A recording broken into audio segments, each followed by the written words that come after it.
It really is an incredible story. I mean, look outside right now. It's pitch black. You're probably getting ready to go to bed. And then 4 a.m. hits. Everybody's sleeping in this building. Fire just erupts out of the first floor window. Instead, one man, instead of running to save his own life, was running to save his neighbor's. I heard some kind of explosion. Paul Semel was jarred from his sleep around 4 in the morning. He smelled smoke. Then the fire alarms went off and he got out of bed to check the kitchen. I turned around and there was smoke coming up from the first floor. So I ran around the house knocking on everybody's doors. And I'm banging and yelling, everybody get out of the house. It happened in the dead of night on Hart Street in New Britain. There were 12 people asleep in the boarding house when flames started eating away at the front of the building. I'm a heavy guy too, so I was like pounding like hell on the doors.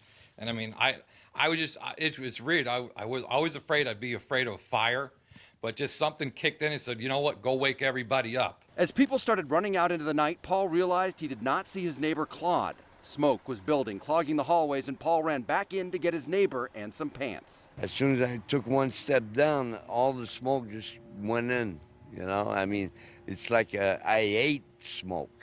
That's how thick it was. Claude Sirois was hospitalized and treated for smoke inhalation. This is like him shaving stuff. He came back to the rooming house this evening to get the essentials. His apartment only suffered minor smoke damage because of quick thinking by his neighbors. What we did is, like, we had a hose and we started putting water on the fire even before the fire trucks got here. And while the first floor is charred, it could have been a lot worse. But thanks to Paul Semel, everyone lived through the early morning fire. I don't feel like a hero. I just, like I said, something kicked in and I just ran around knocking on people's doors.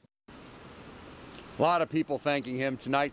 Another interesting story of neighbor helping neighbor. The construction crew that was boarding up the house tonight, they went and got some of the bedding out for Claude because he didn't have a car. They put it in the back of the truck, and they helped take his bedding to his brother's house so he could sleep tonight. Just another great example. That fire right now, that cause, under investigation. I'm Bob Wilson reporting live in Hartford, News 8.